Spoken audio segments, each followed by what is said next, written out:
Tapi kan Bunda tahu sendiri di politik itu kan tidak seindah yang Bunda bayangkan. Siap. Bagaimana peliknya, Siap. bagaimana banyak sekali ranjau di sana. Bunda mau masuk situ, benar-benar. Sudah siap maksud saya. Jadi jatuhnya kepada Partai Nasdem pilihannya. Kenapa itu? Tadi kan Bunda sudah banyak sekali ngobrol soal UKM koperasi ya, yang mengenang masa kemarin lah ya, supaya masyarakat juga tahu loh si Bunda ini siapa sih gitu kan, ujuk-ujuk atau tiba-tiba jadi caleg, emang siapa dia kan gitu.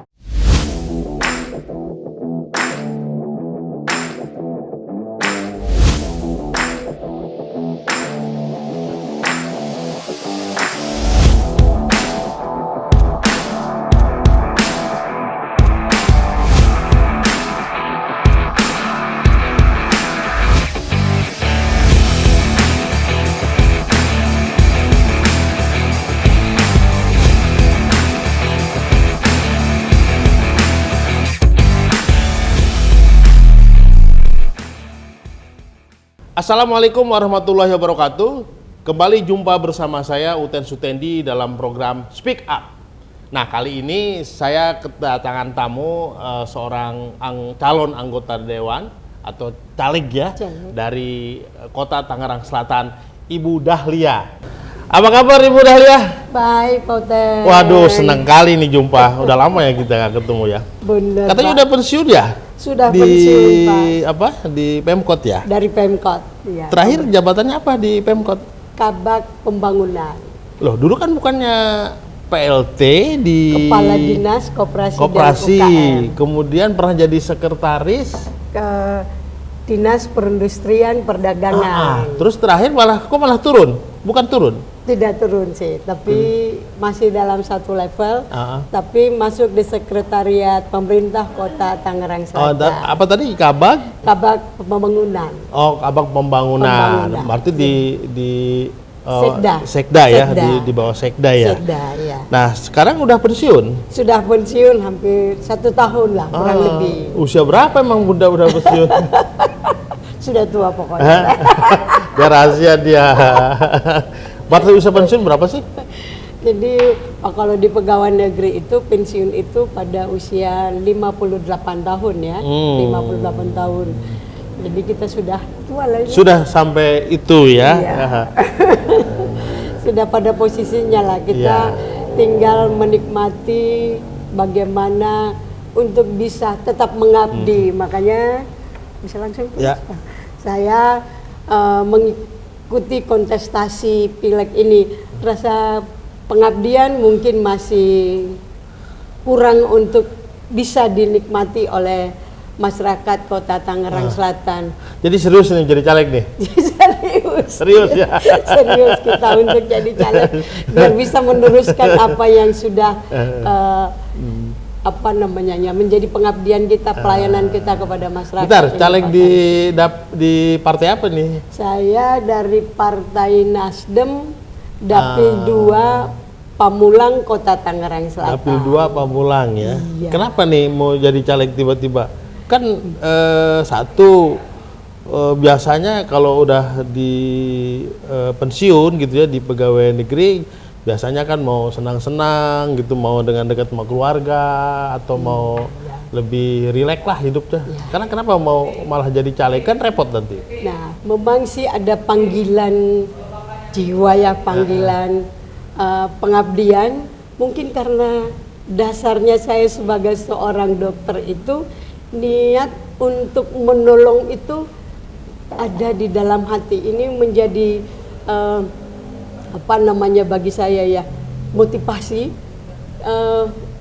Hampir nih Pak Utain ini ada dorongan untuk menolong. Nah, tadi dibilang dokter ya? Iya. Bunda dokter ya? Saya baru tahu loh kalau Bunda itu dokter.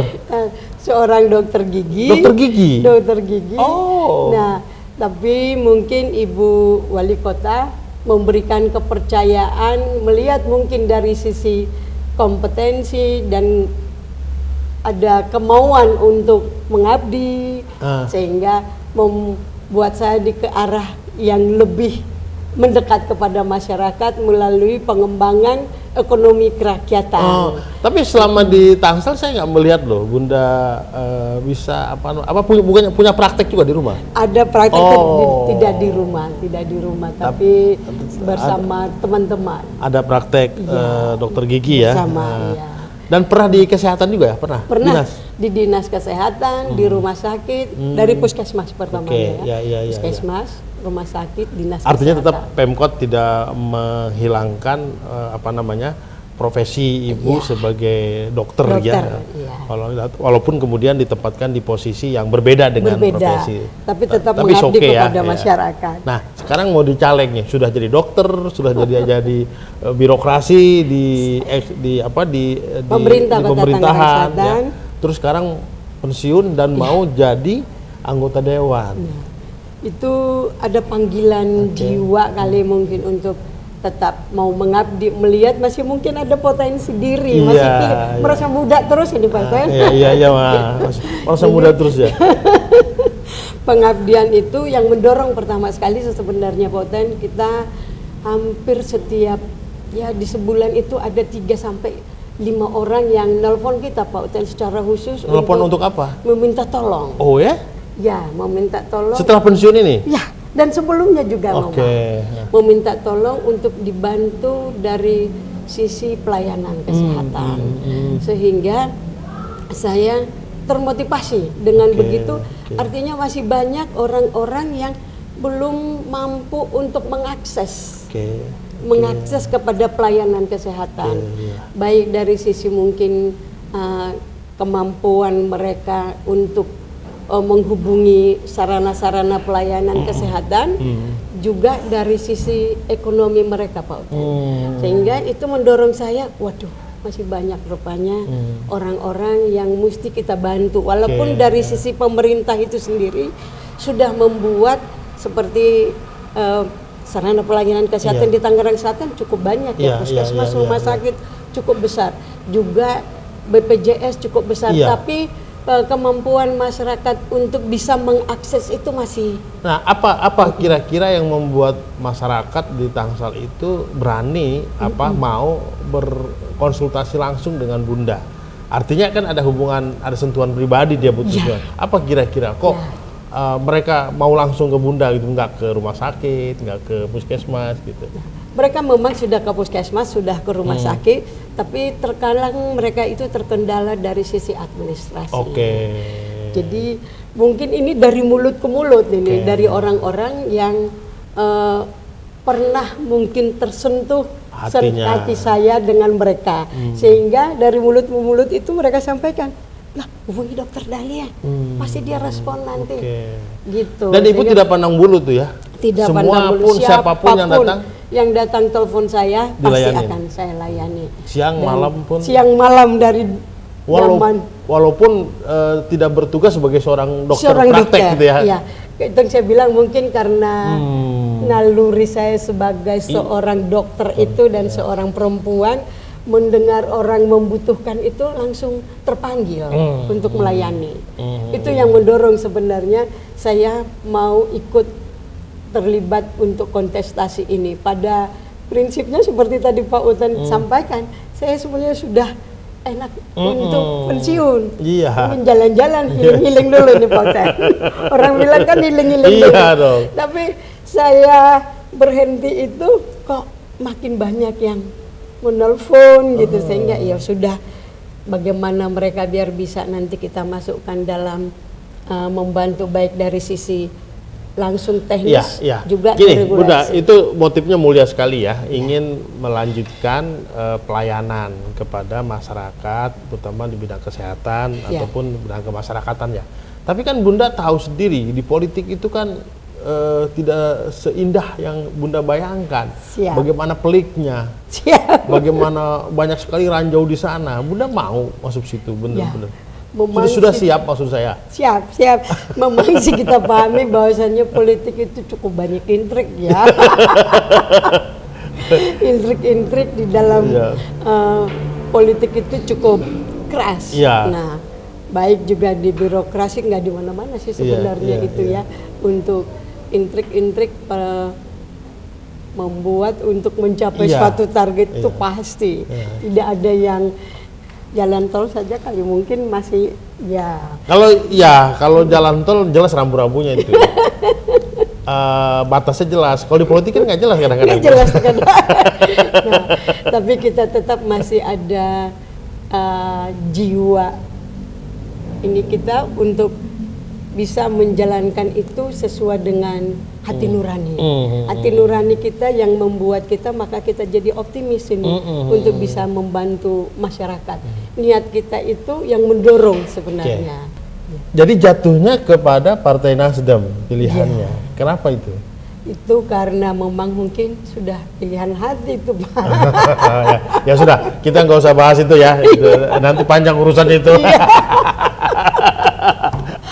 Jadi partai apapun yang penting Kita motif, mau motif mengabdi. dan misi, Misi, mengabdi, melayani itu Iya. bisa terjembatani Terjembatani. kepada masyarakat.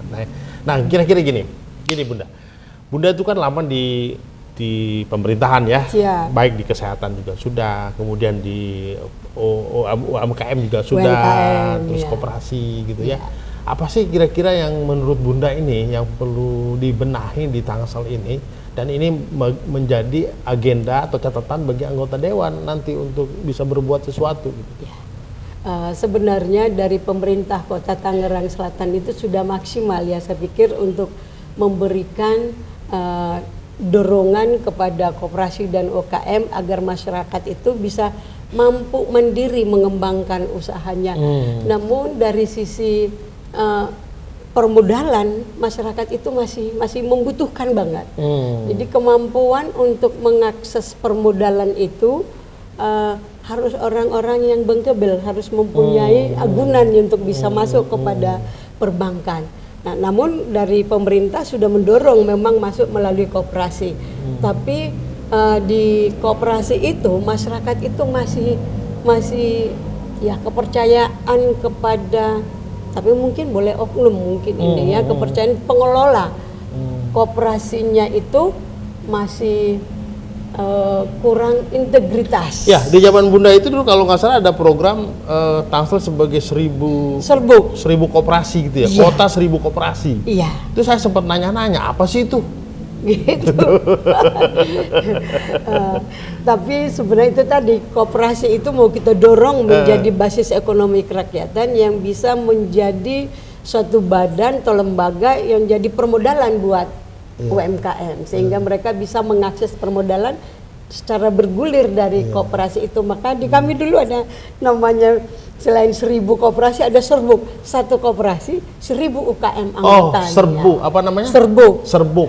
Ya, satu koperasi 1000 UKM. Nah, dengan 1000 anggota koperasi diharapkan 50.000 saja untuk simpanan pokok, maka dikali 1000 sudah 50 juta. Yang ini bisa digulirkan kepada anggota sebagai stimulan permodalan bagi anggotanya. Namun ini kendala yang saya temukan selama saya menjabat di Dinas Koperasi dan UKM.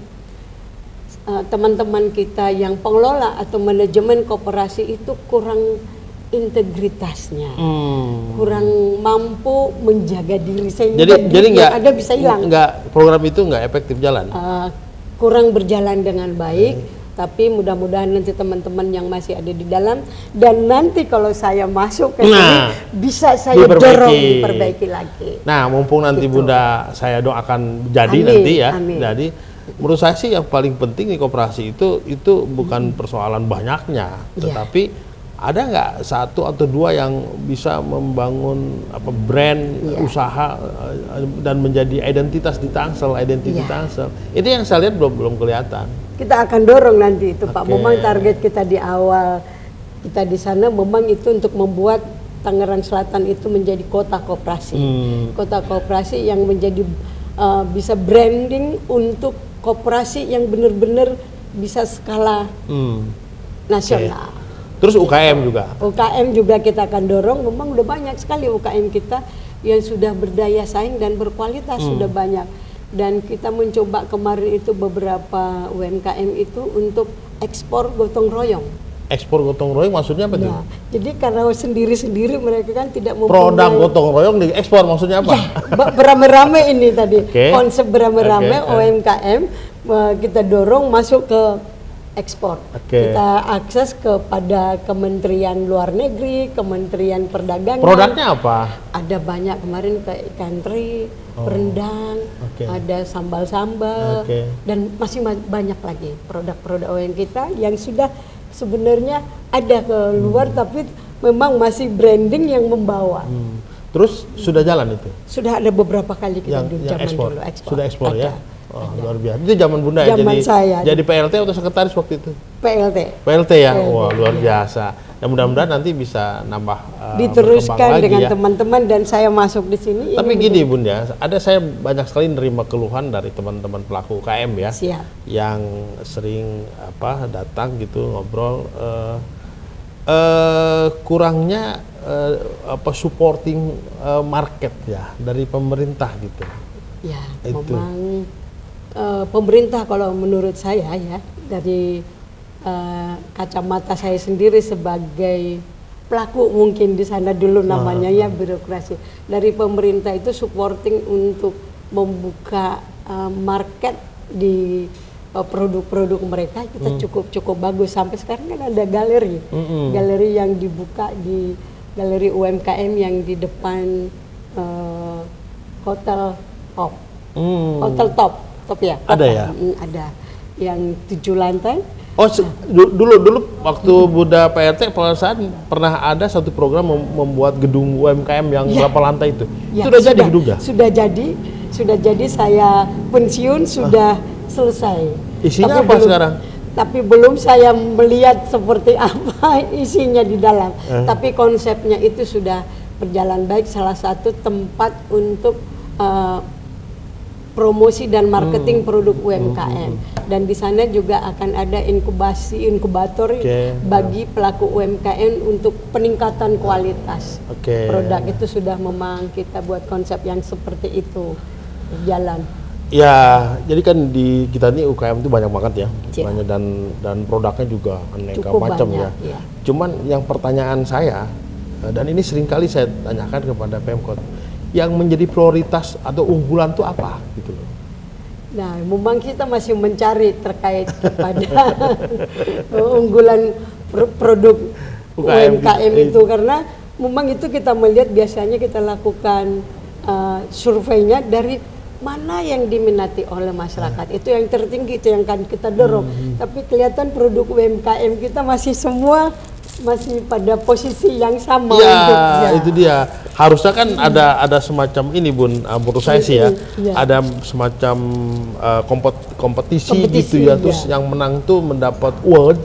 Lalu yang awardnya itu bukan dalam bentuk semacam piala atau apa, tetapi menjadi sebuah produk wajib yang dipakai oleh Pemkot dalam setiap pertemuan rapat-rapat dengan pihak luar dan menjadi oleh-oleh gitu loh. Mudah-mudahan bisa tercapai nanti Pak dengan juga saya melanjutkan melalui. Nah, kira-kira gitu ya.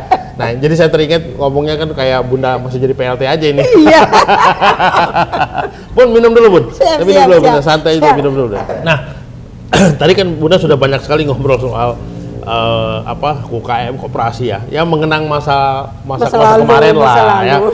supaya masyarakat juga tahu loh, si Bunda ini siapa sih gitu kan, ujuk-ujuk atau tiba-tiba jadi caleg, emang siapa dia kan gitu. Nah, ternyata kan Bunda punya banyak program, punya banyak pemikiran, punya banyak konsep, yang itu akan menjadi bekal Bunda ketika terpilih menjadi anggota dewan. Nah, kira-kira nih ya, selain tadi ya ada pelayanan kepada masyarakat, ada kesehatan, terus ada misi atau agenda atau program apa lagi yang mau dikembangkan Bunda saat nanti menjadi terpilih sebagai anggota dewan? Nah, memang saya masuk menjadi anggota dewan nanti ada 3 visi yang konsep misi yang akan saya lakukan.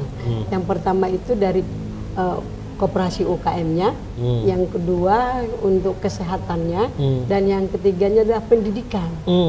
Nah, karena tadi saya bilang masyarakat itu tidak mampu untuk mengakses pelayanan kesehatan dan dari sisi terkhusus dari sisi administrasi pelayanan kesehatan itu karena ketidakmampuan ataupun mungkin pola pikir pendidikannya yang masih harus kita sentuh, kita kembangkan lagi. Nah, dengan meningkatkan kemampuan, kompetensi pendidikannya ini, kalau sudah tua sih mungkin sudah ini, tapi anak-anaknya. Nah, masih ada anak-anak itu yang kurang bisa mengakses nih di dalam pendidikan. Karena ya kita lihat sendiri di kota, bukan hanya di kota Tangerang Selatan, pendidikan itu menjadi suatu kebutuhan, sebenarnya kebutuhan primer yang cukup mahal. Kan sudah cukup berkembang pendidikan kita di Tangsel. Iya, tapi masih ada, kalau kita melihat rasionya mungkin itu di pendidikan memang sih antara yang miskin dengan yang kaya itu di sini ada masih yang jomplang, SD masih jomplang. Kita akan coba nanti menjembatani ini sehingga dengan anaknya masuk pendidikan dan memahami situasi di masyarakat itu, dia bisa mendekatkan ke orang tuanya. Mama ada loh aturan seperti ini yang bisa mama pakai untuk bisa mengakses kesehatan. Nah, kita edukasi melalui pendidikan anak sehingga ibunya bisa mendapatkan atau menjangkau. Terutama dari sisi ini Bunda, controlling di rumah ya. Dengan masuknya gadget itu sangat berbahaya, dan itu mungkin perlu si ibu atau orang tua di rumah itu perlu diberikan masukan supaya bagaimana strategi ngontrol anak-anaknya. Menurut saya sih itu yang perlu. Ya, nanti sampai dengan itu harus melalui pendidikan kita masuknya dengan membuat pola pendidikan yang bisa mendekat dengan orang tua. Ini mungkin bisa akan menyelesaikan permasalahan-permasalahan di masyarakat. Baik itu tadi perkembangan teknologi yang cukup masuk kepada anak-anak. Tapi juga ada satu lagi yang sempat ramai dulu ya, setahun 2 tahun lalu, itu soal tawuran. Tawuran juga itu nanti bukan bagian menjadi agenda yang harus dipikirkan juga itu. Siap. Itu menjadi target mungkin kali ya, sehingga Tangerang Selatan menjadi lebih aman pendidikan, aman kesehatan, dan masyarakatnya mampu berusaha. Karena itu menjadi kuncinya kelihatannya. Nah sekarang itu udah bagus banget. Sekarang strategi Bunda ini apa sih untuk, kan persaingan ketat banget nih, ngeri kan sekarang persaingannya. Apa nih cara-cara Bunda untuk bisa meraih kemenangan di caleg itu? Nah, memang sih kalau kita melihat dari sisi materi mungkin kita akan kalah dengan yang lainnya. Tapi kita mencoba tadi itu melalui pendekatan persuasif, pendekatan personal kepada orang-orang, dan kita memakai kalau orang mungkin memakai konsultan politik, tapi kalau saya memakainya dari mulut ke mulut ini. Mendekat melalui mulut ke mulut, saya mengajak orang-orang, tapi bukan saya menjadi pamrih terhadap apa yang saya lakukan, tapi saya mencoba mendekat kepada mereka, informasikan kepada teman-teman, karena memang target yang saya lakukan itu orang-orang yang tidak bisa mengakses, atau bahasa ininya orang-orang yang termarginalkan. Jadi saya masuk di sana untuk bisa lebih ke mereka itu bisa mendapatkan pelayanan yang lebih maksimal. Jadi caranya mungkin dengan melanjutkan perbuatan baik secara lebih intensif lagi ya, kepada masyarakat. Karena kalau bersaing dengan uang nanti nggak mampu saya. Bukan hanya nggak mampu, money politik nanti repot juga kan gitu. Ini jadi pembelajaran juga buat para caleg yang lain supaya lebih ke sifatnya pelayanan tadi ya gitu. Nah, terus apa lagi yang mau dilakukan selain cara-cara itu? Dengan cara pendekatan kekeluargaan biasanya saya pakai. Saya itu dari dulu jadi seorang birokrat juga di dalam satu kantor itu mencoba saya itu saudara dengan semua yang ada di dalam satu keluarga besar. Nah, dengan masuk sekarang ini juga saya mendekatkan kepada mereka untuk mengajak secara konsep kekeluargaan. Kekeluargaan itu saya masuk, di mana lagi saudaranya ibu, di mana lagi tolong saya kenalkan dengan saudaranya. Pokoknya tiada hari tanpa bergerak ya. Bergerak. Tiada hari. Ini luar biasa Bunda. Saya perhatikan ini Bunda cukup energik ya. Saya sejak masih aktif di Pemkot ya, di dinas itu kan lincah banget gitu. Sebetulnya apa sih moto Bunda dalam hidup ini? Moto saya di dalam hidup saya sebenarnya sepanjang Tuhan memberikan saya napas, saya akan berbuat yang terbaik bagi orang lain. Luar biasa. Dan memang untuk sekarang ini saya pikir saya kan sudah pensiun. Pak Uten sudah pasti tahu berapa gaji orang pensiun ya. Tetapi ada yang bisa saya manfaatkan dengan kemampuan saya dan pengetahuan saya untuk bisa membantu orang. Nah, kalau saya masuk di DPRD misalnya, saya akan bisa membantu lebih banyak lagi. Kalau saya pensiun sekarang, saya masih berpikir membantukannya. Nah, tapi kalau saya di sana itu tanpa mengurangi hak-hak keluarga saya bisa mengakses ada yang ada di dalam pemerintahan itu bisa membantu untuk orang. Motif itu kali ya, atau energi itu kali yang membuat Bunda ini terlihat walaupun usia udah hampir 60 ya? 60. Tapi kelihatan cerah terus, muda, smile terus gitu. Olahraga juga? Olahraga pelan-pelan, jalan kaki, tidak seperti Pak Uten yang jauh-jauh. Oh, kalau saya tiap hari usahakan saya jalan kaki. Luar biasa Bunda ya? Ya begitulah Pak. Doakan saya Pak untuk bisa mencapai ini. Baik pemirsa, begitulah obrolan santai dengan Ibu Dahlia Nadia. Ibu Dahlia Nadia, beliau seorang mantan pejabat di pemerintahan Kota Tangerang Selatan yang sekarang akan naik menjadi calon anggota legislatif di Kota Tangerang dari Partai Nasdem nomor 2. Nomor urut 2, jangan urut lupa. 2. Nah, coba Ibu sampaikan kepada pemirsa, pilih saya nomor urut 2 dari Partai Nasdem coba, atau apalah gitu.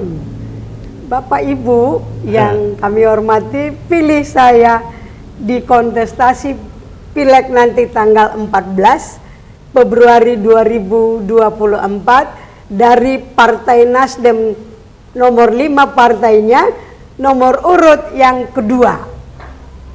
Luar biasa. Demikian pemirsa, jumpa lagi nanti bersama saya di podcast berikutnya di Speak Up bersama Uten Sutendi. Terima kasih. Assalamualaikum warahmatullahi wabarakatuh.